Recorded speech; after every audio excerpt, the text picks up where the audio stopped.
the situation. We're going to talk about the situation at the country's borders. Home Affairs Minister Motsoaledi has been out and about for the better course of this holiday period, monitoring the flow of people in and out of South Africa. Now, the borders in South Africa have for a while been criticized. For example, this time last year, we were having a conversation about the Lebombo border post, where people were stuck for days as COVID-19 regulations and other requirements kicked in. Some said they were stuck there with no ablution facilities, others without food or money. So has the situation been any better this year? We've also had reports that talk about hundreds of Zimbabweans who've been arrested trying to enter South Africa illegally. Let's speak to the Minister now about the situation across our various borders.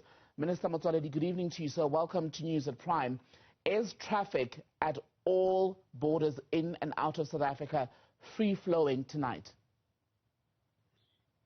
Good evening, Tembegile. Compliments to you, compliments to the viewers and listeners out there. Can you hear me? I can hear you, sir. Yes, I'm saying compliments to you. And I'm saying Happy New Year to you, Minister. Yes, thank you very much.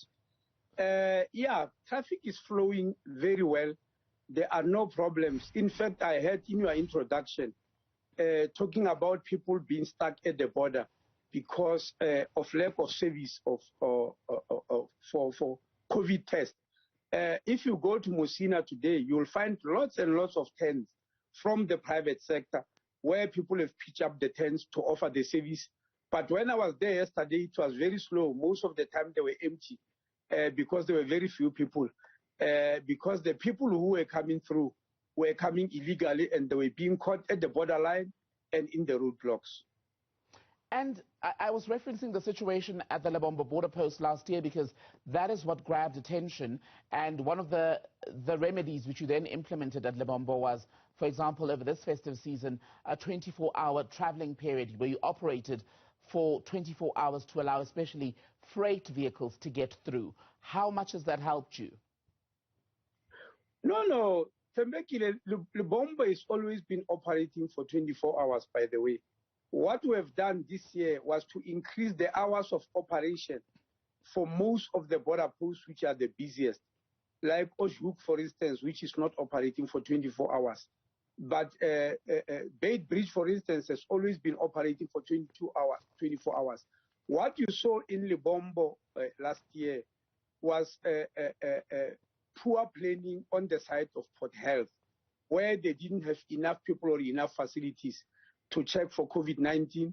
And the problem was also caused by the dirty toilets and lack of ablution facilities after Public Works forgot, or whatever they call it, to renew the contract of the person who was a service provider, because they are responsible for ablution facilities, for provision of water, for infrastructure, for cleaning. Now, all those things have been resolved this year, and that's why there were no problems.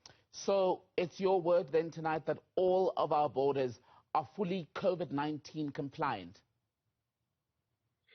Yes. Up to so far, we haven't had a problem. I have sent the DG to Maseru border post. He reported to me during the day that everything is running well because we have targeted the biggest border post where there are problems. But up to so far, no problems was reported to me. Let's talk about the porous borders. There's been some reporting in the last 2 weeks or so about people being arrested crossing into South Africa illegally, especially in Zimbabwe. That has been a key point of contention because there was that fence that was set up there, the fence that we later learned was not fit for purpose. How porous is that borderline between South Africa and Zimbabwe today? Well, Tembegile, we have always accepted that the borders are porous.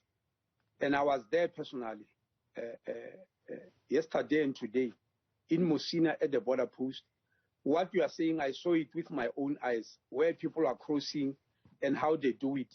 When they were being arrested, I was there. When they were being arrested at the roadblocks, I was there. I manned one of the roadblocks. When they were being arrested at the borderline, I was there. I saw where they crossed. So we have accepted, we have never denied the fact that, yes, the border is porous. But we have been putting up the Border Management Authority. And this time, because there's only a commissioner and 2 deputies, they were still working with the army, the immigration officers, and South African Police Service. Early this year, we are going to make sure that we send in border guards. We are in discussion with the army to give us army reservists to become the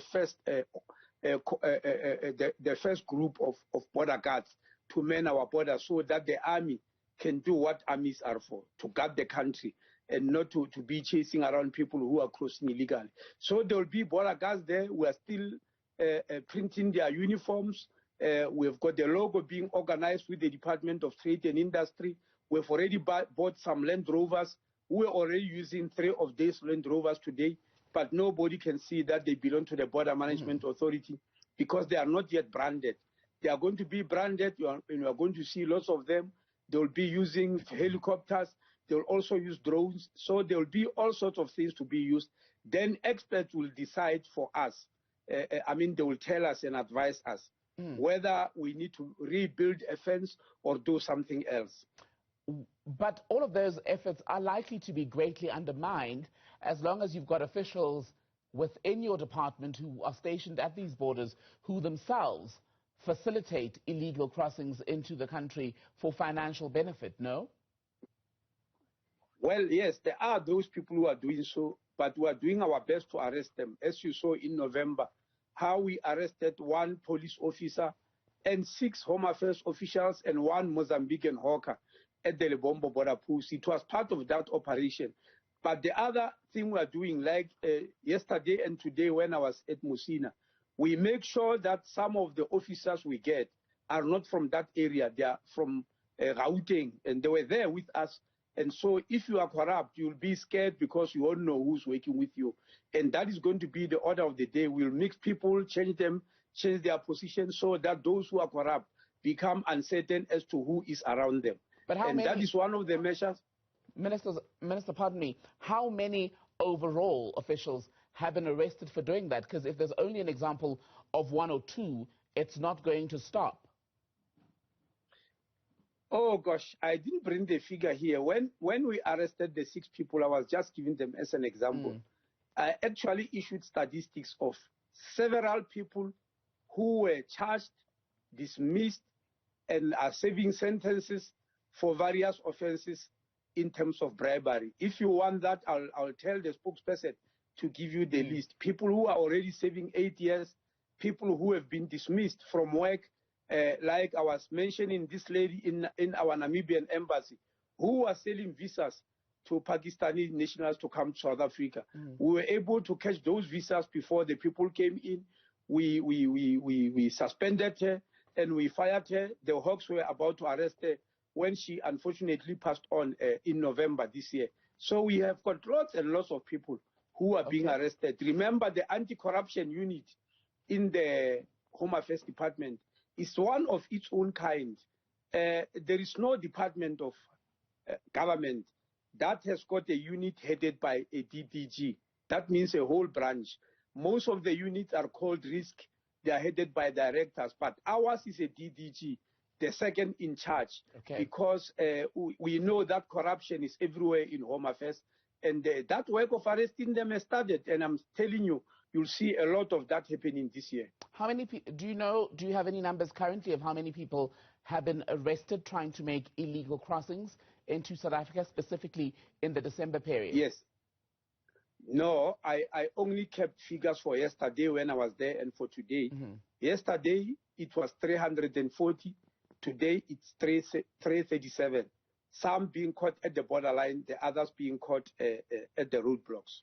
That's close to 700 people arrested in a period of 2 days, Minister. But it's one thing to talk about the borders being porous, corruption at the border by officials in your own department. But ultimately, we cannot have this conversation without full acknowledgement of the crises that are driving many of these people away from their countries. And South Africa, surely, as a country that has good relations with many of these nations, has to do something more to ensure that people are not in such a situation that is so desperate that they have to flee home just to, for example, access decent medical care in Limpopo. Tembekile, we never stop anybody from coming to ask for decent medical care in Limpopo. If you go to Musina Hospital now and go to the labor ward, and I'm challenging you to do so, you'll find that 70% of the women who are delivering there are from Zimbabwe. Nobody stops them. And when we are going to look for border guards and when we say we arrest people, we are not arresting them for coming to South Africa. We are saying they must come officially, Tembegile. I want to emphasize that. All we are saying is don't jump the border, don't go to the borderline, come to the border gate where you come in officially. Especially that people in SADC, Tembegile, they don't need a visa to come to South Africa. All you need is a passport. Surely that cannot be demanding too much. If you say when you are coming to South Africa, either to look for a job or for medical care or even to buy food, come with your passport. So let's register you at the border. Let's record who came in and let's record who comes out. Surely that can be asking for too much. And they that's say what the we're asking for. They say the processes, some of them even back home, take too long. But I'm not going to debate the running of their governments and how they're able to give them the relevant paperwork to get across. The point I was trying to make to you, Minister, was that there is still an issue, and you referenced SADC, that SADC needs to address, where we need to, as a region, bring about more stability, more economic growth in these countries so that people, whether they've got a passport or not, do not even want to come into South Africa, do not have desperate reason to do so. Tembekile, all over the world, including SADC, passport will always be used to enter the country. All I'm telling you is that you don't even need a visa to come to South Africa. Surely it can't be asking for too much to ask somebody that go through the border gate, produce a visa, so that will record you. I'm not very sure what your complaint is, because that's all we are asking for. Why are people from other countries mostly doing that? Coming with passports and landing officially and we register them. Surely that should be the right way to live with neighbors. And that's what we are demanding. And I don't think we should apologize for that. I'm not saying don't require passports, Minister. The point I was making is that there is a need to help improve the situation in the people's countries of birth. We're out of time, but that is the point that I was making on the issue of SADC and the broader response that's needed. For now, though, Home Affairs Minister Aaron Motsoaledi, thank you for your time, sir. I'm sure you and I will be having many more of these conversations throughout the year. As you've said, operations will continue. For now, thank you for being on News at Prime.